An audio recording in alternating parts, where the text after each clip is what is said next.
Hello dear students, हम कर रहे हैं थ्री डिमेंशन ज्योमेट्री और आज हम फाइंड करेंगे equation of a plane. What is a plane?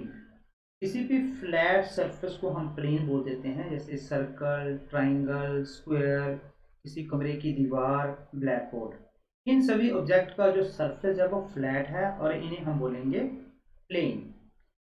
आपके मोबाइल की स्क्रीन और कॉपी के pages, they are also example of plane. Mathematically हम प्लेन को कैसे डिफाइन करेंगे? A plane is a flat two dimensional surface that extend infinitely far. क्या बोल रहा है?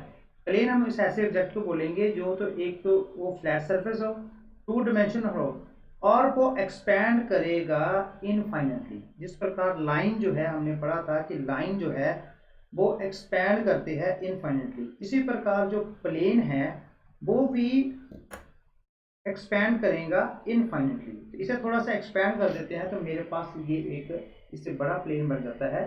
ये दोनों प्लेन जो है सेम प्लेन है क्योंकि इसी प्लेन को हमने एक्सपैंड करके बनाया और ये टू डायमेंशनल है और इसका जो सरफेस है वो फ्लैट है।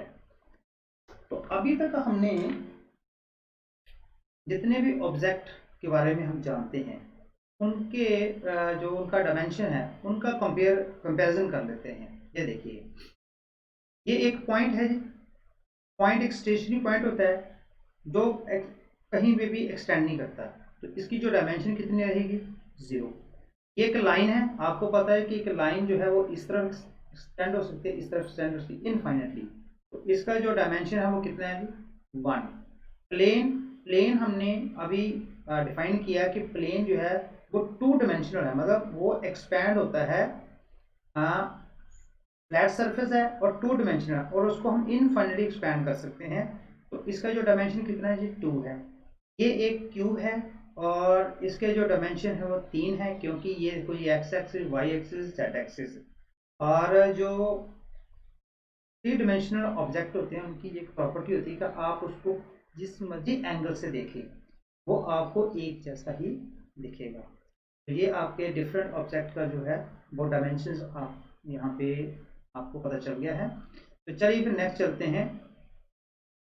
प्लेन, हमने इक्वेशन फाइंड करनी है प्लेन की। अब प्लेन क्या है? जो स्पेस है उसमें इनफाइनाइट प्लेन है। आपने इक्वेशन फाइंड करनी है प्लेन की, तो प्लेन की इक्वेशन फाइंड करने के लिए किसी यूनिक प्लेन का आप इक्वेशन फाइंड कर सकते हैं। तो हम पहले डिफाइन करते हैं कि प्लेन यूनिक कब होगा।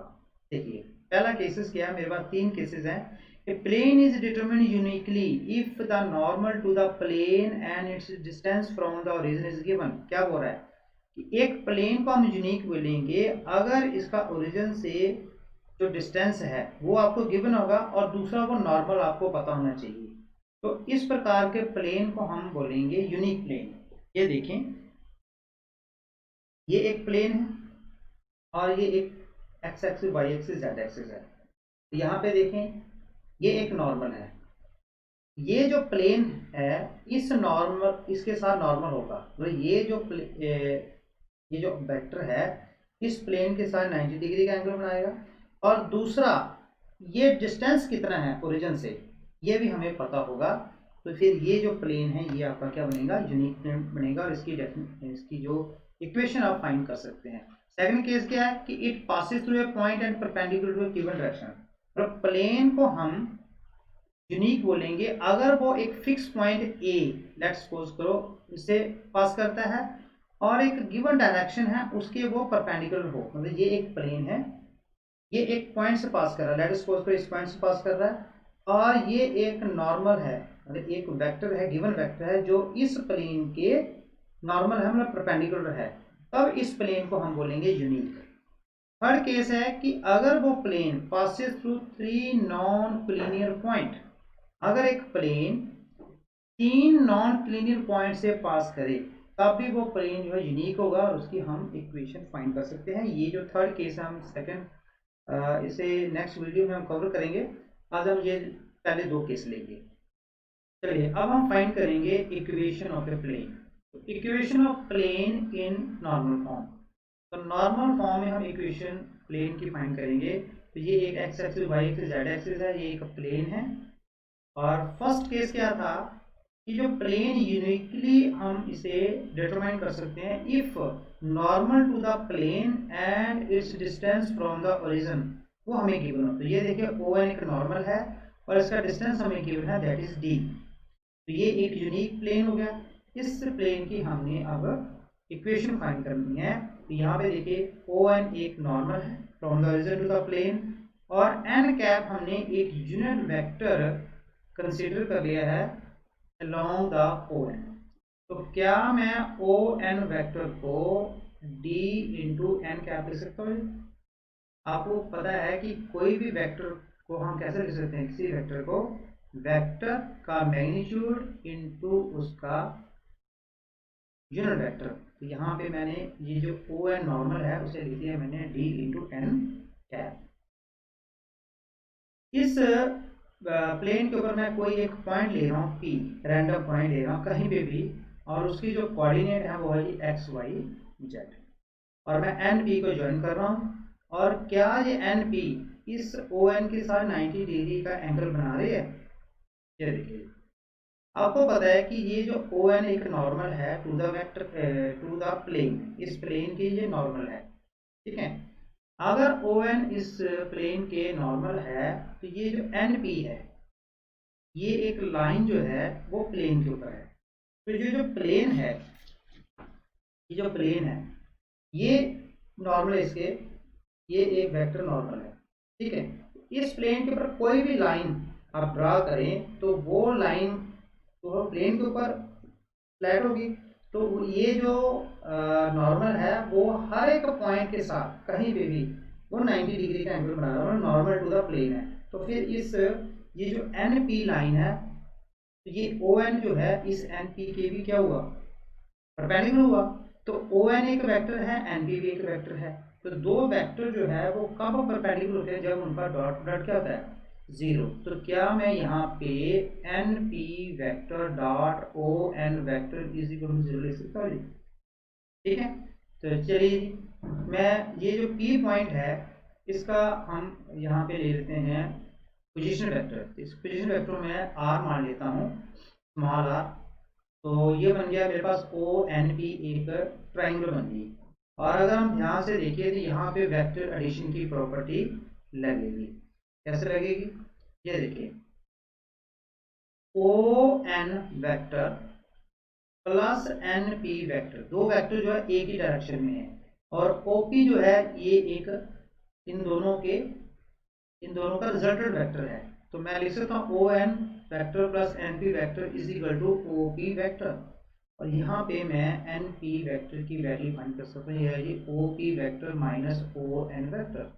तो आप वैल्यू पुट कर दे जी। तो एन पी वेक्टर की वैल्यू क्या बनेगी, ओ पी कितना है जी आर वेक्टर, और ओ एन वेक्टर आपने ऊपर फाइंड किया है डी इंटू एन कैप, ठीक है। तो इक्वेशन नंबर 1 में वैल्यू पुट करते हैं, मेरे पास आ गया जी R vector minus D into N cap dot O N that is D into N cap equal to zero.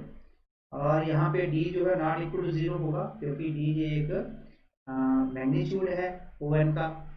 तो यहाँ पे आप डॉट प्रोडक्ट निकाले तो यहाँ पे आप ना डी को यहाँ से डिवाइड कर सकते हैं, तो डी यहाँ से आपका एलिमिनेट हो जाएगा। तो बचेगा एन कैप। तो मैं लिख सकता हूँ जी R vector dot N minus D into N cap equal to zero. और मैं लिख सकता हूँ जी R dot N minus D equal to zero, क्योंकि N cap into N cap unit vector का डॉट डॉट कितना होगा 1। और फाइनल मेरे पास जो इक्वेशन बन जाएगी r dot n cap is equal to d. This is the vector equation of a plane in normal form। ठीक है। चलिए अब इसकी हम कार्टेशियन फॉर्म फाइंड करते हैं। तो देखिए जी ये एक वेक्टर इक्वेशन भी आपने की r dot n cap is equal to d।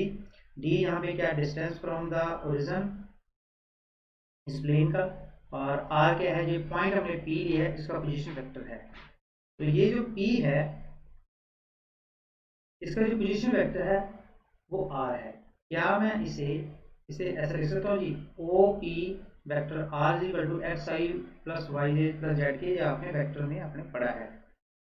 तो और ये जो ओ एन नॉर्मल है, इसके अलोंग एन कैप वेक्टर है।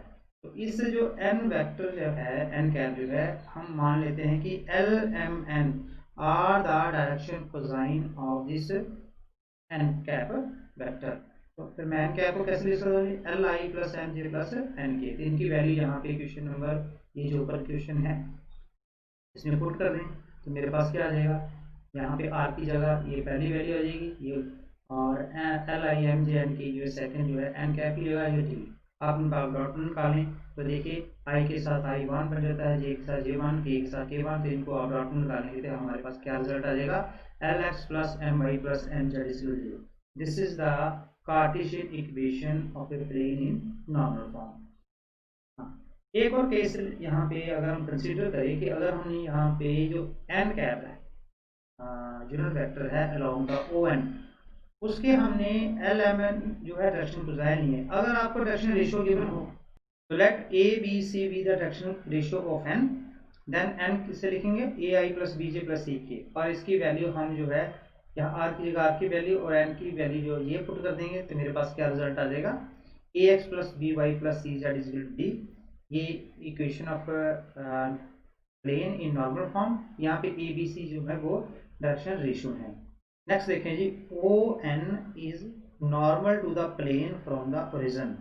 और क्या मैं ऐसे बोल सकता हूँ कि O N is perpendicular from the origin to the plane, और जो एन है क्या इसका फुट है, तो इसे हम बोलेंगे एन, यहाँ एन को क्या बोलेंगे, n is a foot of perpendicular from the origin to the plane, और हमने इसके कोऑर्डिनेट फाइंड करने हैं। ठीक है जी, तो इसके कोऑर्डिनेट हम कैसे फाइंड करेंगे, ये देखें, if D is the distance from the origin, अगर इस प्लेन का ओरिजिन से जो डिस्टेंस है वो अगर डी है, और L M N are the directions cosine of the direction of this normal vector, मतलब ये जो नॉर्मल वेक्टर है ओ एन, उसका जो डायरेक्शन है दैट इज एन कैप, अगर उसके डायरेक्शन कोसाइन है एल एम एन, तो इस एन के जो कोऑर्डिनेट रहेंगे वो क्या बन जाएंगे, l d comma m d comma n d. तो हम ये डायरेक्ट फार्मूला लगा के फुट ऑफ परपेंडिकुलर जो है फाइंड कर सकते हैं। तो चलिए फिर इसके ऊपर एक क्वेश्चन करते हैं। क्वेश्चन है कि find the vector equation find करनी है आपने एक प्लेन की which is at distance of 7 units from the origin, जो ओरिजिन से जो उसका डिस्टेंस है दैट इज डी, वो हमें गिवन है 7 यूनिट्स। ठीक है, और नॉर्मल टू द वेक्टर, ये जो ओ एन वेक्टर है ये हमें गिवन है 3i plus 5j minus 6k। ठीक है जी, तो equation of a plane in vector form क्या होती है जी, r dot n cap is equal to d, this is the equation of a plane in normal form. और यहाँ पे अब हमने r क्या है यहाँ पे फाइंड करना, r फाइंड करना, n फाइंड करना है, d फाइंड करना है, इनकी वैल्यू पुट करनी है। तो r यहाँ पे क्या, r is the position vector of any point on the plane, तो ये हमारे पास गिवन है। हमने n कैप निकालना है, d हमें गिवन है, तो n कैप यहाँ निकालने के लिए हम इसका कैसे निकालते हैं, ये वेक्टर का n कैप दैट इज इसका यूनिट वेक्टर निकालना है, तो इसका जो आई जे के कोएफिशिएंट है उनका स्क्वायर का सम अंडर रूट कर दो, तो मतलब मैग्नीट्यूड से डिवाइड कर दो। तो इसका मैग्नीट्यूड कैसे निकालेंगे, ये होगा 9 25 प्लस 36, तो ये बन जाएगा आपके पास 70 का अंडर रूट। तो इस वेक्टर को इसके मैग्नीट्यूड से डिवाइड करते हो जिसका हमारे पास यूनिट वेक्टर आ जाएगा, ये बन गया 3i प्लस 5 से minus 6k divided by root 70। ठीक है, तो वैल्यू पुट कर दे जी, इक्वेशन ऑफ वेक्टर की आ गई जी, r dot 3i plus 5j minus 6k divided by root 70 और is equal to d, d कितना है यहाँ पे 7, इसके आंसर। चलिए नेक्स्ट क्वेश्चन करते हैं, find the coordinate of the foot of perpendicular drawn from the origin to the plane. हमें क्या गिवन है, हमें एक प्लेन गिवन है जिसकी इक्वेशन है 3y प्लस 4z माइनस 6, और इस प्लेन के ऊपर एक परपेंडिकुलर ड्रॉन है फ्रॉम द ओरिजिन, और इस परपेंडिकुलर जो फुट है दैट इज p, और इसके हमने कोऑर्डिनेट फाइंड करने हैं। ठीक है जी। तो यहाँ पे देखें इक्वेशन ऑफ प्लेन क्या है जी, 3y + 4z - 6 = 0। और यहाँ पे x नहीं है तो मैं 0 × x कर देता हूँ। ये आपकी इक्वेशन कंप्लीट बन गई स्टैंडर्ड फॉर्म में। और इसके डायरेक्शन रेशियोज क्या आ गए जी, 0, 3, 4। ठीक है। तो हमने फाइंड करना है coordinate of the foot of perpendicular. वो क्या है मेरे पास, L D M D N D. यहाँ पे डी क्या है, D is the distance of the plane from the origin. और एल एम एन क्या है, L M N are the direction cosine of perpendicular vector that is OP. तो इस equation को हम पहले कन्वर्ट कर लेते हैं नॉर्मल फॉर्म में। ये आ गया जी नॉर्मल फॉर्म इज। तो यहाँ पे इसको नॉर्मल फॉर्म में कैसे कन्वर्ट करेंगे, ये जो डायरेक्शन रेशियोज हैं इनका स्क्वायर का सम के अंडर से डिवाइड कर दें। तो ये बन गया जी 9 + 16, ये बन गया जी 5। तो सबको 5 से डिवाइड कर दें। ये बन गया 0, 3/5y + 4/5z = 6.5। ये बन गई जी equation of plane in normal form. और इक्वेशन ऑफ प्लेन की नॉर्मल फॉर्म में क्या होती है, LX + MY + NZ = D। जी आपने पीछे पढ़ा है। यहाँ पे L कितना है जी, L 0, M कितना है जी 3/5 और N कितना है जी 4/5। D की वैल्यू कितनी आ गई आपके पास 6.5। तो फुट ऑफ परपेंडिकुलर क्या है, वो मेरे पास है LD MD ND। तो यहाँ पे लिख दिए P is LM, LD MD और ND। तो यहाँ पे पहले पुट कर दें जी। L कितना है 0, M कितना है यहाँ पे 3/5, D कितना है जी 6.5, N कितना है जी 4.5, D कितना है जी 6.5। और मेरे पास आएगा P इस आ गया 0, 18/25 और 24/25। This is the coordinate of foot of perpendicular. ठीक है जी। चलिए तो नेक्स्ट चलते हैं जी, नेक्स्ट टॉपिक पे। इक्वेशन ऑफ प्लेन फाइंड करनी है हमने। सेकंड केस क्या कहता था कि a plane is determined uniquely if perpendicular to a given vector. एक प्लेन जो है वो यूनिक होगा अगर वो परपेंडिकुलर होगा एक गिवन वेक्टर के। ये देखिए एक प्लेन है और ये एक वेक्टर है जिसके ये परपेंडिकुलर है। ये वेक्टर हमें गिवन है तो प्लेन इस वेक्टर के परपेंडिकुलर है। तो क्या ये जो प्लेन यहाँ पे है क्या ये यूनिक है, क्या इस वेक्टर के अलोंग या परपेंडिकुलर क्या कोई और प्लेन नहीं आ सकता, आ सकता है। ये देखिए ये प्लेन भी देखो इसी वेक्टर के परपेंडिकुलर है, दो प्लेन आ गए। एक और आप प्लेन ले सकते हो इसी वेक्टर के परपेंडिकुलर। तो किसी भी वेक्टर के परपेंडिकुलर आप इनफाइनाइट प्लेन ले सकते हो। तो फिर ये यूनिक कैसे हुए, तो यूनिक कब होगा, जब passing through a given point, मतलब ये जो प्लेन है किसी एक फिक्स पॉइंट से भी पास करे तब ये प्लेन जो यूनिक बन जाएगा। यहाँ देखिए ये जो थर्ड प्लेन है ये पॉइंट P है, ये पॉइंट P से ये पॉइंट P से पास कर रहा है और इस वेक्टर के गिवन वेक्टर के परपेंडिकुलर है। तो ये एक यूनिक प्लेन बन जाएगा। इसकी हम इक्वेशन फाइंड कर सकते हैं। जैसे ये है एक प्लेन और ये किसी एक पॉइंट से, मान लो ये एक पॉइंट है यहाँ पे वहां से पास कर रहा और एक गिवन वेक्टर के परपेंडिकुलर है, ये गिवन वेक्टर है उसके जब परपेंडिकुलर है। ये एक यूनिक प्लेन, इसकी हम इक्वेशन फाइंड करेंगे। तो चलिए इसकी इक्वेशन फाइंड करते हैं। तो equation of a plane passing through a fixed point A and perpendicular to a vector n vector। ये जो प्लेन है एक फिक्स पॉइंट A से पास कर रहा है और एक n वेक्टर जो है जो इस प्लेन के परपेंडिकुलर है और हमने इस प्लेन की इक्वेशन फाइंड करनी है। तो मैं इस प्लेन के ऊपर कोई एक पॉइंट ले रहा हूँ P, एनी पॉइंट, यहाँ ले लूँ, यहाँ ले लूँ, यहाँ ले लूँ। तो मैंने एक पॉइंट ले लिया यहाँ पे P जिसके कोऑर्डिनेट है x y z। और ए और पी को ज्वाइन कर दिया। अब देखिए जी, ये जो ए पी वेक्टर बना आपका यहाँ पे, ए पी जो वेक्टर बना आपका, ये ए पी वेक्टर जो है वो प्लेन के ऊपर है, और ये जो एन वेक्टर है ये प्लेन के ऊपर क्या है, परपेंडिकुलर है ऐसे।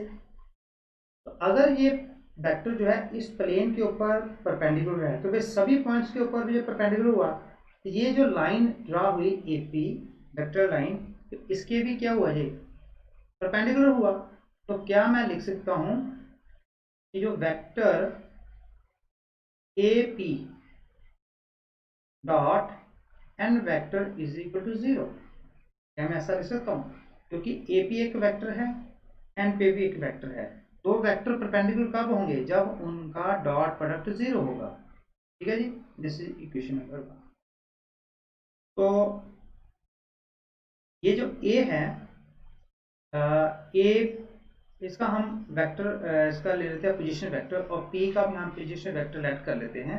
चलिए जो ए का जो पोजीशन वेक्टर है उसे हम ए लेट कर लेते हैं, और पी का जो पोजीशन वेक्टर उसे हम आर वेक्टर ले लेते हैं। और अगर हम यहाँ पे ध्यान से देखें तो ओ ए पी ये एक ट्रायंगल बन जाती है, और अगर हम ध्यान से देखें तो ये एक यहाँ पे वेक्टर एडिशन प्रॉपर्टी लगती है। देखिए क्या मैं इसे ऐसे लिख सकता हूँ जी, O A vector plus A P vector is equal to O P vector. ये देखो O A vector, A P vector, और यहाँ पे गया ओ पी वेक्टर, ये रिजल्टेंट वेक्टर आ गया। यहाँ से आप ए पी वेक्टर की वैल्यू आप फाइंड कर लें तो क्या आ जाए जी, O P vector minus O A vector. O P vector जो है उसे हमने पोजीशन वेक्टर क्या लिया, हमने लेट कर लिया आर, और जो ओ ए है उसका पोजीशन वेक्टर हमने लेट कर लिया वेक्टर ए। इसकी वैल्यू आप इक्वेशन नंबर 1 में पुट कर दें तो मेरे पास बन गया जी R vector minus A vector dot n vector is equal to 0. So this is the vector equation of a plane which passing through a fixed point and normal to a given vector. ठीक है, चलिए इसके हम Cartesian form ले लेते हैं। तो ये एक प्लेन है जो a फिक्स पॉइंट से पास कर रहा है, और p एनी पॉइंट में तो प्लेन है जिसका पोजीशन r है, और a का जो पोजीशन वेक्टर है वो a है।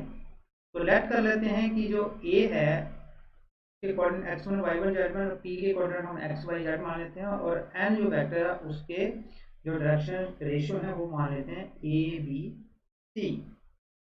तो यहाँ पे आपने वेक्टर में पढ़ा था कि जो o a है, अगर a के जो कोऑर्डिनेट हैं वो x1 y1 z है, तो o a को हम लिख सकते हैं xi y1 j z1 के। सिमिलरली हम OP को लिख सकते हैं xi yj z के, और जो n वेक्टर उसे हम लिख सकते हैं ai bj प्लस c के। तो मेरे पास तीनों की वैल्यू आ गई है, तो मैं वेक्टर इक्वेशन में वैल्यू पुट कर देता हूँ। तो वैल्यू पुट कर दे, ये देखो r की जगह क्या आ गया, xi yj z के, आगे माइनस है, फिर मैंने a वेक्टर जो पोजीशन वेक्टर है a का उसकी ये वेक्टर लिख दिया x1 i y1 a z1 की, और डॉट है आगे एन वेक्टर है, एन वेक्टर ये आपने ऊपर यहाँ पे लिखा है a i b j plus c की 0।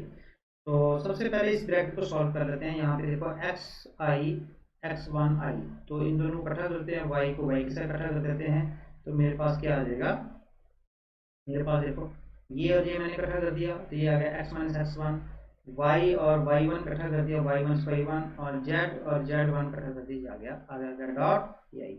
अब इनका डॉट प्रोडक्ट ले लेते हैं, ये देखिए ये और इनका डॉट प्रोडक्ट कर लें तो a into x I x1 आ जाएगा, y माइनस y1 इसका करेंगे b इंटू आ जाएगा, c into z minus z1 आ जाएगा। तो मेरे पास क्या रिजल्ट बन जाएगा, a into x minus x1 plus b into y minus y1 plus c into z minus z1 equal to 0. This is the equation of a plane passing through a fixed point and having directional ratio ABC, जो इस plane का जो normal है उसका direction ratio क्या है, ABC। चलिए next इसके ऊपर एक क्वेश्चन कर लेते हैं। Find the vector and Cartesian equation of the plane that passes through point 1 0 minus 2। ये एक प्लेन है जी जो एक पॉइंट ए से पास कर रहा है जिसके कोऑर्डिनेट 1 0 माइनस 2 है, और इस प्लेन के एक नॉर्मल है आई प्लस जे माइनस के एन वेक्टर जो इस प्लेन के नॉर्मल है। ये वेक्टर आपको गिवन है, आपने वेक्टर और कार्टेशियन दोनों फॉर्म फाइंड करनी है। तो यहाँ पे सबसे पहले आप वेक्टर इक्वेशन लिखना चाहते हैं, तो वेक्टर इक्वेशन क्या होती है जी, अभी आपने की है r vector minus A vector dot n vector equal to, ठीक है। तो यहाँ पे पहले हम ए लिख लेते हैं। ए यहाँ पे क्या होगा जी, ए क्या है, ए पोजीशन वेक्टर होता है पॉइंट ए का जिससे प्लेन पास कर रहा है, तो उसके कोऑर्डिनेट है 1 0 माइनस 2, और क्या मैं इसे लिख सकता हूँ आई प्लस 0 जे माइनस 2 के, ठीक है। और एन वेक्टर आपको गिवन है, वो आपको गिवन है आई प्लस जे माइनस के। इसकी वैल्यू पुट कर दो तो मेरे पास आएगा जी R vector minus bracket I minus 2 के, और आप इसे स्क्वायर वेक्टर में लिखें डॉट एन वेक्टर क्या है ये आई प्लस जे माइनस के, ठीक है। So this is the vector equation of a plane that is passing through a fixed point A and perpendicular to a normal।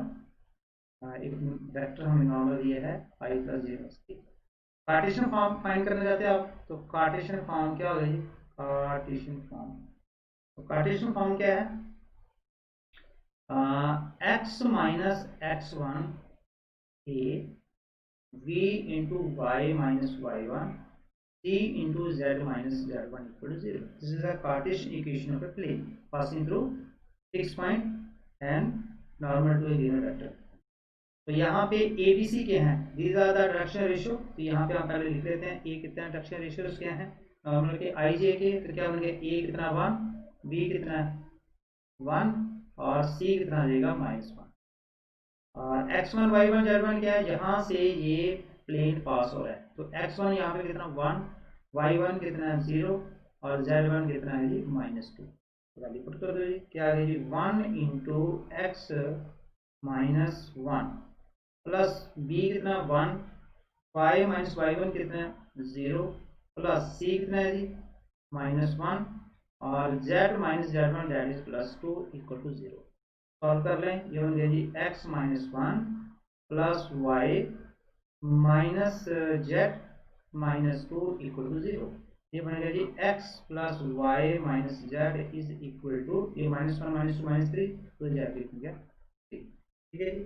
तो this is the Cartesian form.